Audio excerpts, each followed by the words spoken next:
नमस्कार प्यारे विद्यार्थियों, स्वागत है आपका अपने YouTube चैनल मारक एजुकेशन पे। आपको पता है कि अपने चैनल पे एक सीरीज चल रही है भारत के संविधान से संबंधित और भारत के संविधान से संबंधित जितने महत्वपूर्ण टॉपिक है, जहां-जहां से एसएससी में, रेलवे में, आरपीएससी के अंदर प्रश्न पूछे जाते हैं, वो टॉपिक मैं आपके सामने लेके आता हूं। और अगले दिन जो है उस टॉपिक से संबंधित जितने भी महत्वपूर्ण प्रश्न पूछे गए हैं, वो भी मैं आपके सामने लेके आता हूं। तो इसी कड़ी के अंदर देखिए दोस्तों, आज एक नया टॉपिक लेके आया हूं। और जो नया टॉपिक लेके आया हूं, इस टॉपिक का नाम क्या है? मौलिक अधिकार। जो भी अपने सामने एग्जाम रहते हैं या फिर जितने एग्जाम हुए हैं, उन एग्जामों के दृष्टिकोण से महत्वपूर्ण टॉपिक है। क्यों महत्वपूर्ण टॉपिक है? क्योंकि दोस्तों एक न एक क्वेश्चन जो है इस टॉपिक से अपने को देखने को मिलता है। तो इस क्लास को आप अंत तक देखिएगा। मौलिक अधिकार यानी मूल अधिकार कौन कौन से अधिकार है, वो अपन पढ़ेंगे। इस वीडियो के अपन जो है, यानी मैं आपसे कह रहा हूं कि ये जो मौलिक अधिकार है, इस मौलिक अधिकार को अपन जो है 3 लेक्चर के अंदर या 3 वीडियो के अंदर कवर करेंगे। तो इसका जो पहला पार्ट है वो अपन आज पढ़ेंगे। इस क्लास को आप जो है अंत तक देखिएगा। निश्चित तौर पे आपके लिए ये जो है अति महत्वपूर्ण साबित होगी क्लास। देखिए, सबसे पहले मौलिक अधिकार ओब्लिक मूल अधिकार होते क्या है। जैसे ही अपन मौलिक अधिकारों की दोस्तों चर्चा करते हैं, तो सबसे पहले अपने जहन में नाम आता है अधिकार जो है वो कितने प्रकार के होते हैं, राइट्स जो है वो कितने प्रकार के होते हैं। तो अपन यहाँ पे 2 प्रकार के अधिकारों की बात करेंगे। पहला जो अधिकार अपन पढ़ेंगे, वो अपन पढ़ेंगे दोस्तों मानवाधिकार, ह्यूमन राइट जिसे कहा जाता है, मानवाधिकार।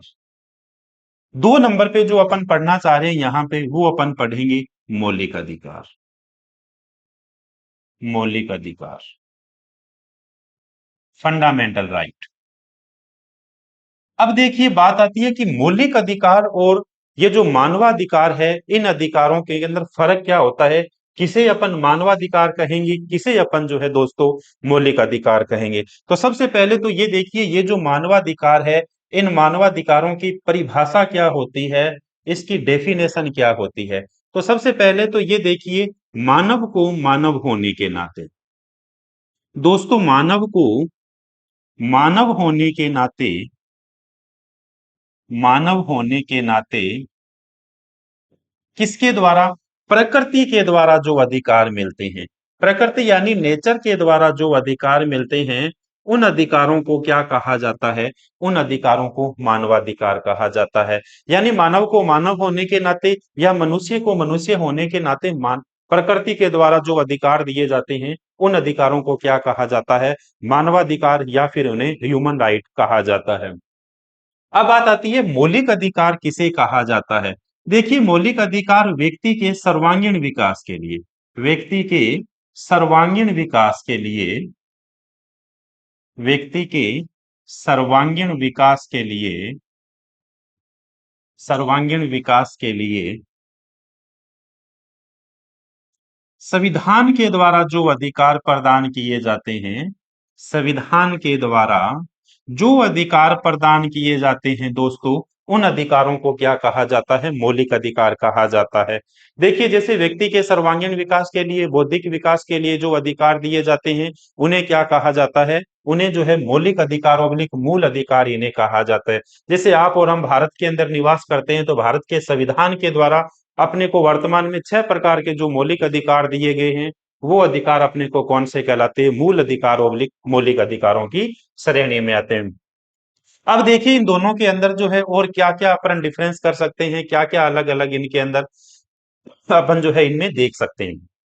मानव अधिकार जो होते हैं, पहली बात तो ये हो गई कि ये किसके द्वारा दिए जाते हैं? प्रकृति के द्वारा दिए जाते हैं। जब ये प्रकृति के द्वारा दिए जाते हैं दोस्तों, तो इन अधिकारों को कभी भी कम नहीं किया जा सकता। जब इन अधिकारों को कम नहीं किया जा सकता, तो इन अधिकारों को दोस्तों बढ़ाया भी नहीं जा सकता। इन अधिकारों को बढ़ाया भी नहीं जा सकता। जब कम नहीं किया जा सकता, तो सीधी सी बात है, इन अधिकारों को बढ़ाया नहीं जा सकता। ये जो मानवाधिकार होते हैं, ये किसी भी देश के सीमा में नहीं बंधे होते। सीमा यानी किसी भी देश की बाउंड्री के अंदर जो है नहीं बंधे होते। नहीं बंधे होने का मतलब क्या है? आपको मुस्कुराने का अधिकार है, तो दोस्तों दुनिया के अंदर जितने भी मुल्क है उसके अंदर लोगों को भी मुस्कुराने का क्या है, अधिकार है।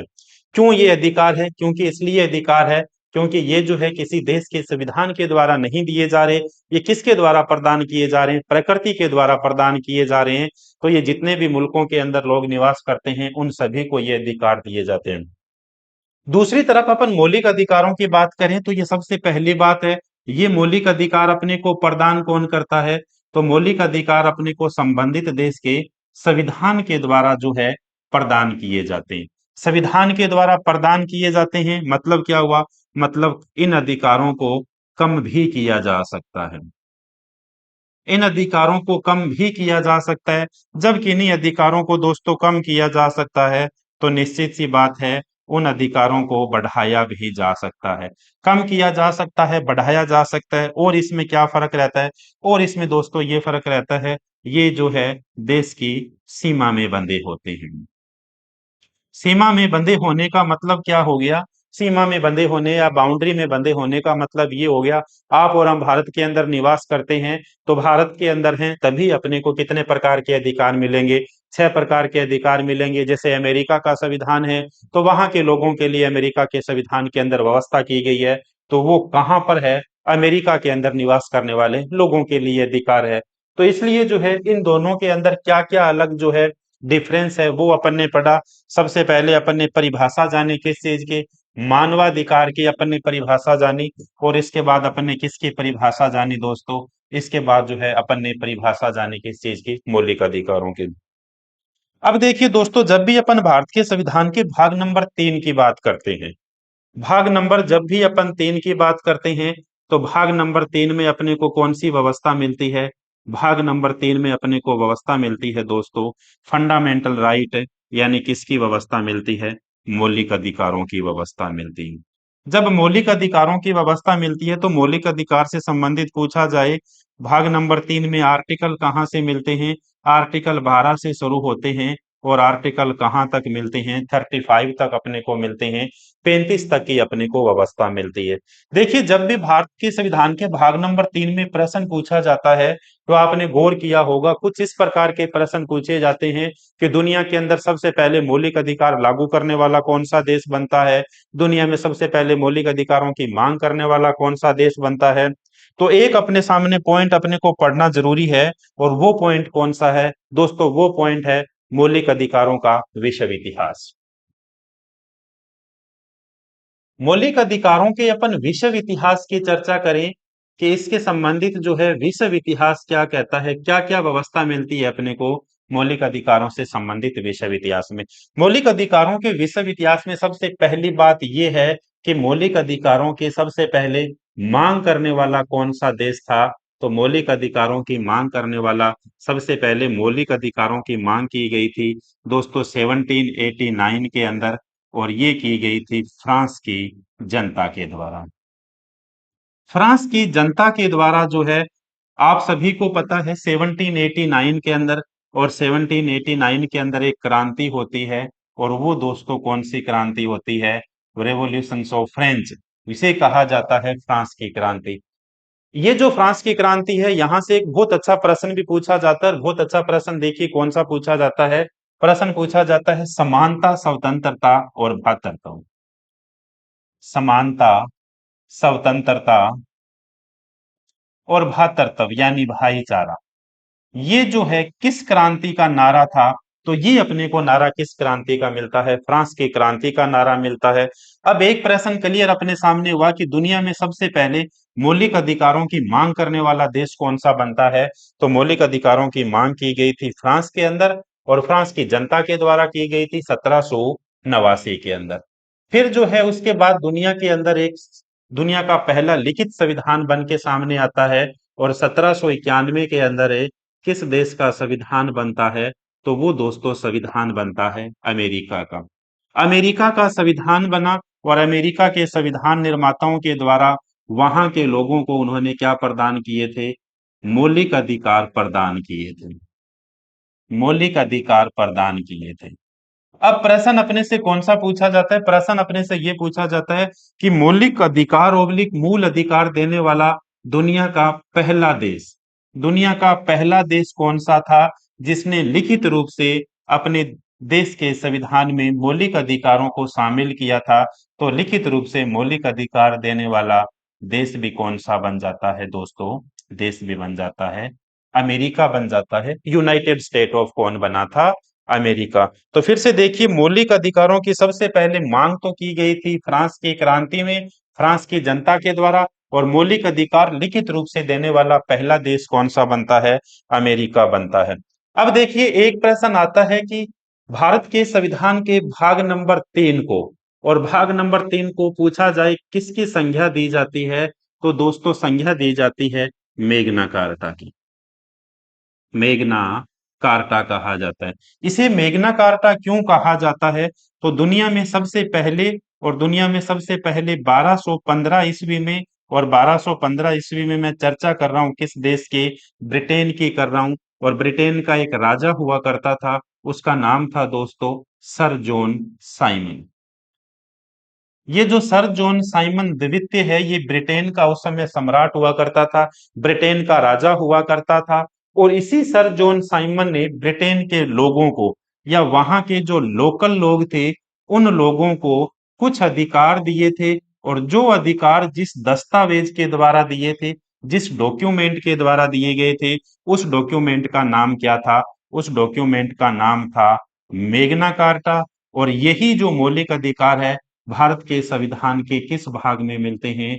3 में मिलते हैं दोस्तों। इसीलिए भारत के संविधान के भाग नंबर 3 को संज्ञा कौन सी दी जाती है? मेग्ना कार्टा की संज्ञा दी जाती है। तो सबसे मोस्ट इंपोर्टेंट प्रश्न, भारत के संविधान के किस भाग को मेग्ना कार्टा की संज्ञा दी जाती है? तो दोस्तों भाग नंबर 3 को किसकी संज्ञा दी जाती है? मेग्ना कार्टा की जो है संज्ञा दी जाती है। अपन ने विश्व इतिहास की चर्चा की, थोड़ी सी अपन चर्चा करते हैं मौलिक अधिकारों से संबंधित भारतीय इतिहास की। मौलिक अधिकारों से संबंधित भारतीय इतिहास की। मौलिक अधिकारों से संबंधित दोस्तों भारत का जो इतिहास है, वो भारत का इतिहास क्या कहता है? तो भारत में सबसे पहले पूछा जाए मौलिक अधिकारों की मांग करने वाला व्यक्ति कौन था? तो आप याद करिए, बाल गंगाधर तिलक। बाल गंगाधर तिलक। ये जो बाल गंगाधर तिलक जी है, इन्होंने उस समय 1895 के अंदर ये जो स्वराज बिल है, स्वराज विधेयक है, इस स्वराज विधेयक के अंदर जो है भारत के अंदर सबसे पहले मौलिक अधिकारों की क्या कर दी थी? मांग कर दी थी। तो भारत में सबसे पहले मौलिक अधिकारों की मांग करने वाला व्यक्ति कौन था? बाल गंगाधर तिलक था। उसके बाद में मौलिक अधिकारों की मांग होती है 1924 के अंदर, और 1924 के अंदर जो मांग की जाती है, वो की जाती है दोस्तों मोतीलाल नेहरू के द्वारा। मोतीलाल नेहरू के द्वारा 1924 के अंदर मौलिक अधिकारों की मांग की जाती है। उसमें बाद आपको पता है 1928 के अंदर जो है मोतीलाल नेहरू के द्वारा एक रिपोर्ट सौंपी गई थी ब्रिटेन की पार्लियामेंट में, उसे कहा जाता है नेहरू रिपोर्ट कहा जाता है। इसमें भी मौलिक अधिकारों से संबंधित जो है वो चर्चा की जाती है। और उसके बाद जो है भारतीय राष्ट्रीय कांग्रेस का एक अधिवेशन होता है, और कराची का अधिवेशन होता है 1931 के अंदर। 1931 के अंदर भारतीय राष्ट्रीय कांग्रेस का एक अधिवेशन हुआ। पूछा जाए कहाँ पे ये अधिवेशन होता है, तो दोस्तों कराची के अंदर अधिवेशन होता है। और इस कराची के अधिवेशन की अध्यक्षता पूछा जाए किसके द्वारा की गई थी, तो अध्यक्षता की गई थी लौह पुरुष सरदार पटेल के द्वारा।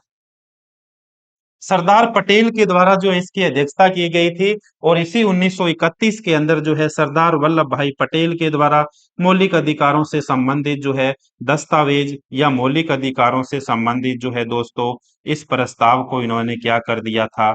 पारित कर दिया था।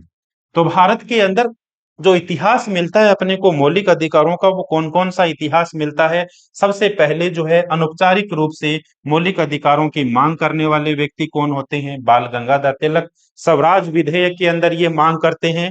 उसके बाद 1924 के अंदर मोतीलाल नेहरू के द्वारा मांग की गई। 1928 में नेहरू रिपोर्ट सौंपी गई, उसमें भी बात की गई मौलिक अधिकारों की। और अंततः 1931 के अंदर भारतीय राष्ट्रीय कांग्रेस का कराची का एक अधिवेशन होता है और इस कराची के अधिवेशन के अंदर एक प्रस्ताव पारित कर दिया गया था और वो प्रस्ताव कौन सा था? मौलिक अधिकारों से संबंधित प्रस्ताव था। और उसके बाद जो है दो समितियां बनाई गई थी। देखिए कौन कौन सी समिति बनाई गई थी। भारत के संविधान को जब बनाया गया था तो 22 समितियां थी। उनमें एक महत्वपूर्ण समिति थी मौलिक अधिकार समिति। मौलिक अधिकार समिति। और ये जो मौलिक अधिकार समिति थी, इस मौलिक अधिकार समिति के पूछा जाए अध्यक्ष कौन थे, तो इसके अध्यक्ष थे दोस्तों सरदार पटेल। इसके अध्यक्ष थे सरदार पटेल। एक और समिति बनाई गई थी, उस समिति का नाम था मौलिक अधिकार उप समिति। मौलिक अधिकार उप समिति। और ये जो मौलिक अधिकार उप समिति थी, पूछा जाए इस मौलिक अधिकार उप समिति के अध्यक्ष कौन थे, तो इस मौलिक अधिकार उप समिति के अध्यक्ष थे दोस्तों जे बी कृपलानी थे। इन्होंने जो है मौलिक अधिकारों से संबंधित काम किया और मौलिक अधिकारों की समितियां बनाई। और मौलिक अधिकारों की समितियां बनाने के बाद दोस्तों जब जो है 26 जनवरी 1950 को भारत का संविधान लागू किया गया, और 26 जनवरी 1950 को जब भारत का संविधान लागू किया गया तो भारत के संविधान का भाग नंबर 3 और भाग नंबर 3 में व्यवस्था जो की गई थी, वो दोस्तों व्यवस्था किसकी की गई थी? मौलिक अधिकारों की जो है व्यवस्था की गई थी। मौलिक अधिकारों की व्यवस्था की गई थी। तो ये देखिए, एक जो है सबसे पहले अपन ने विश्व इतिहास पढ़ा मौलिक अधिकारों का। और विश्व इतिहास के बाद में दोस्तों अपन ने चर्चा की थी मौलिक अधिकारों से संबंधित है इंडियन हिस्ट्री, या मैं आपसे कहूं भारतीय इतिहास क्या कहता है मौलिक अधिकारों का, वो अपन ने पढ़ा। दो समितियां बनाई गई। भारत के संविधान को जब बनाया गया था टोटल 22 समितियां थी। 22 समितियों में एक महत्वपूर्ण समिति मौलिक अधिकार समिति, सरदार पटेल इसके अध्यक्ष थे। एक मौलिक अधिकार उप समिति, इसके पूछा जाए अध्यक्ष कौन थे, तो इसके अध्यक्ष कौन थे दोस्तों? जे बी कृपलानी थे। अब अपने सामने आता है भारत के संविधान का दोस्तों भाग नंबर 3, यानी मौलिक अधिकारों की व्यवस्था कहां पर मिलती है? मौलिक अधिकारों की व्यवस्था भाग नंबर 3 में मिलती है। भाग नंबर 3 में पूछा जाए क्या है, तो दोस्तों भाग नंबर 3 में है मूल अधिकार ओब्लिक मौलिक अधिकार। अभी अपन ने पढ़ा किस देश के संविधान से लिए गए मूल अधिकार मौलिक अधिकार? अमेरिका के संविधान से लिए गए। ये जो है अमेरिका के संविधान से लिए गए। भारत के संविधान में मौलिक अधिकारों की संख्या कितनी थी? तो मौलिक अधिकारों की संख्या मिलती थी दोस्तों मूल संविधान में 7।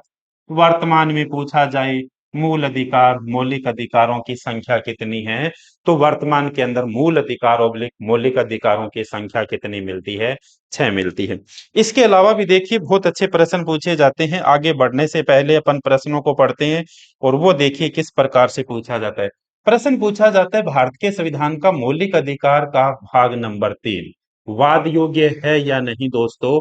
तो बिल्कुल भारत के संविधान का भाग नंबर 3 क्या है? वाद योग्य है। जब भारत के संविधान का भाग नंबर 3 वाद योग्य है, तो इसका मतलब इसे सुप्रीम कोर्ट में चुनौती दी जा सकती है क्या? बिल्कुल सुप्रीम कोर्ट के अंदर चुनौती इसे दी जा सकती है। सुप्रीम कोर्ट में इसे चुनौती दी जा सकती है। भारत के संविधान का भाग नंबर 3 जो है, इसकी प्रकृति कैसी है, इसका नेचर कैसा है? तो प्रकृति जब पूछा जाए कि लोगों के लिए इसकी प्रकृति कैसी है, तो लोगों के लिए इसकी प्रकृति दोस्तों कैसी मिलती है? सकारात्मक मिलती है।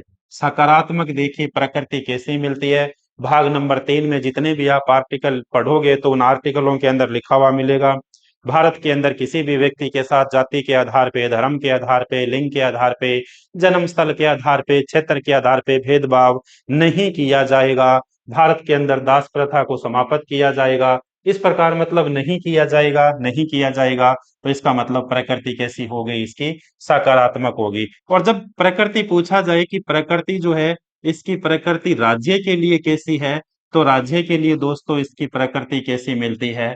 नकारात्मक मिलती है। क्यों इसकी प्रकृति नकारात्मक मिलती है? जब आप मौलिक अधिकार पढ़ते हो तो राज्य लोगों के साथ ये नहीं करेगा, राज्य लोगों के साथ वो नहीं करेगा, राज्य लोगों के साथ भेदभाव नहीं करेगा, राज्य लोगों के साथ जो इस प्रकार की व्यवस्था नहीं करेगा। जब नहीं करेगा, नहीं करेगा, तो दोस्तों आपको पता है बात किस में आ जाती है, नेगेटिव में आ जाती है। लोगों के लिए ये व्यवस्था की जाएगी, तो इसका मतलब ये बात जो है किसके अंदर आ जाती है, पॉजिटिव में आ जाती है। तो लोगों के लिए भाग नंबर 3 की प्रकृति कैसी हो गई, सकारात्मक हो गई। राज्य के लिए भाग नंबर 3 की प्रकृति कैसी हो गई, राज्य के लिए भाग नंबर 3 की प्रकृति जो है वो किस प्रकार हो गई दोस्तों, नकारात्मक प्रकृति होगी। अब बात ये आती है कि मौलिक अधिकार जो है न्यायालय के अंदर परावर्तनीय है या नहीं। तो मौलिक अधिकार जो है न्यायालय के अंदर क्या है दोस्तों, परावर्तनीय है। मौलिक अधिकार जो है न्यायालय के अंदर परावर्तनीय है या नहीं। तो बिल्कुल जो है मौलिक अधिकार न्यायालय के अंदर परावर्तनीय है। बिल्कुल मौलिक अधिकार जो है न्यायालय के अंदर क्या है, परावर्तनीय है। अब देखिए अपने से पूछा जाए भारत के संविधान के भाग नंबर 3 में कितने प्रकार के मौलिक अधिकारों की अपने को व्यवस्था मिलती है। तो दोस्तों मौलिक अधिकारों की व्यवस्था अपने को कितने प्रकार के मौलिक अधिकार मिलते हैं। तो मौलिक अधिकार अपने को जो मिलते हैं वो मिलते हैं कितने प्रकार के, वर्तमान में 6 प्रकार के। कितने प्रकार के मौलिक अधिकार मिलते थे भाग नंबर 3 में। तो दोस्तों 7 प्रकार के मौलिक अधिकार मिलते हैं। वर्तमान में 6 प्रकार के मौलिक अधिकार मिलते हैं। एक मौलिक अधिकार को हटा दिया गया। और कौन से मौलिक अधिकार को हटा दिया गया दोस्तों, तो वो कौन सा अधिकार था, संपत्ति का मौलिक अधिकार।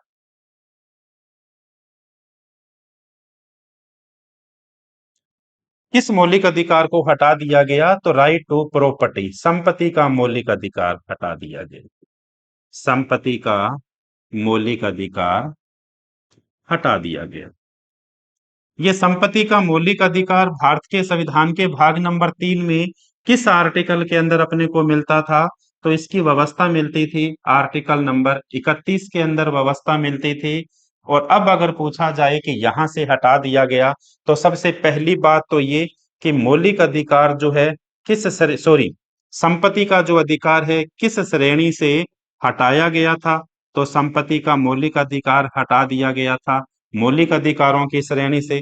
वर्तमान में पूछा जाए इसे किस श्रेणी में रखा गया है, तो वर्तमान के अंदर जिसे रखा गया है वो श्रेणी कौन सी है, कानूनी श्रेणी के अंदर रखा गया है।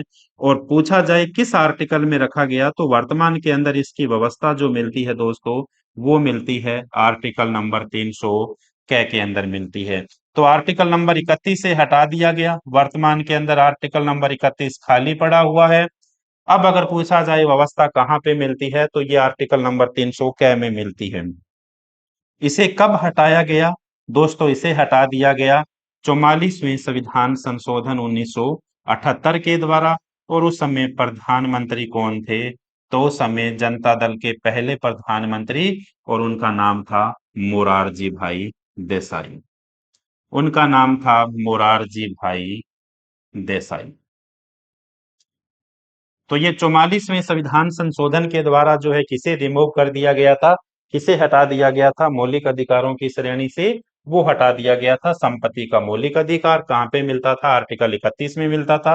और वर्तमान के अंदर आर्टिकल नंबर 31 खाली है, वर्तमान में आर्टिकल नंबर 300 के अंदर इसकी व्यवस्था मिलती है। 44वें संविधान संशोधन द्वारा हटाया गया। उस समय देश के प्रधानमंत्री कौन हुआ करते थे, मोरारजी भाई देसाई हुआ करते थे। अब देखिए वर्तमान के अंदर मौलिक अधिकार कितने प्रकार के हैं, तो वर्तमान में मौलिक अधिकारों की संख्या पूछा जाए वैसे भाग नंबर 3 में कितनी है, तो वर्तमान में मौलिक अधिकार मिलते हैं अपने को 6 प्रकार के।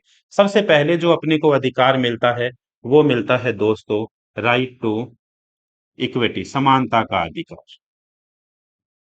समानता का अधिकार,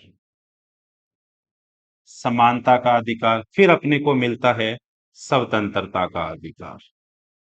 समानता का अधिकार, स्वतंत्रता का अधिकार,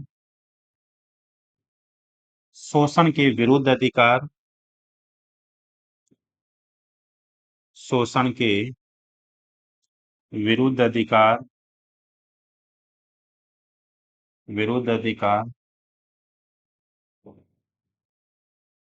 फिर अपने को मिलता है धार्मिक स्वतंत्रता का अधिकार, धार्मिक स्वतंत्रता का अधिकार।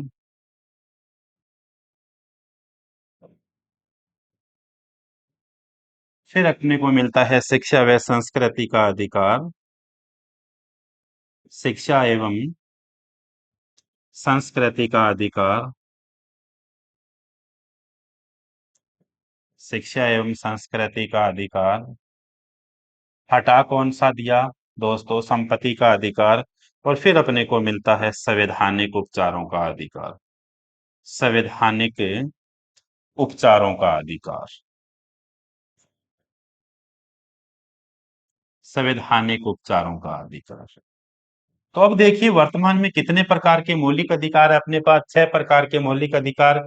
समानता का अधिकार, 2 नंबर स्वतंत्रता का अधिकार, शोषण के विरुद्ध अधिकार, धार्मिक स्वतंत्रता का अधिकार, शिक्षा व संस्कृति का अधिकार, और कौन सा हो गया? संवैधानिक उपचारों का अधिकार। अब देखिए समानता का अधिकार आर्टिकल कहां से कहां तक मिलता है? तो दोस्तों अनुच्छेद अपने को मिलता है 14 से लेके 18 तक अपने को मिलते हैं। स्वतंत्रता का अधिकार आर्टिकल कहां से कहां तक मिलता है? आर्टिकल नंबर 19 से लेके दोस्तों 22 तक अपने को मिलता है। उसके बाद आता है शोषण के विरुद्ध अधिकार, आर्टिकल नंबर 23 और 24। धार्मिक स्वतंत्रता का अधिकार अनुच्छेद 25 से अनुच्छेद 28 तक मिलता है। उसके बाद अपने को मिलता है शिक्षा व संस्कृति का अधिकार, आर्टिकल नंबर 29 और 30। आर्टिकल 29 और 30। और उसके बाद अपने को मिलता है संवैधानिक उपचारों का अधिकार, अनुच्छेद नंबर कौन सा मिलता है? 32 मिलता है। तो अब देखिए 6 प्रकार के जो मौलिक अधिकार थे वो 6 प्रकार के मौलिक अधिकार अपन ने पढ़े। समानता का अधिकार, स्वतंत्रता का अधिकार, समानता का अधिकार दोस्तों, स्वतंत्रता का अधिकार, शोषण के विरुद्ध अधिकार, धार्मिक स्वतंत्रता का अधिकार, शिक्षा व संस्कृति का अधिकार, और संवैधानिक उपचारों का अधिकार।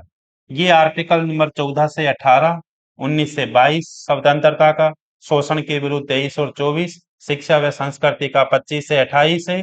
इसके अलावा जो सॉरी शिक्षा व संस्कृति का 29 और 30। और इसके बाद जो अपने को मिलता है संवैधानिक उपचारों का अधिकार। और इसी संवैधानिक उपचारों के अधिकार को डॉक्टर B.R. अम्बेडकर के द्वारा जो क्या कहा गया था? संविधान की आत्मा कहा गया था। संविधान की आत्मा पूछा जाए किसे कहा गया था?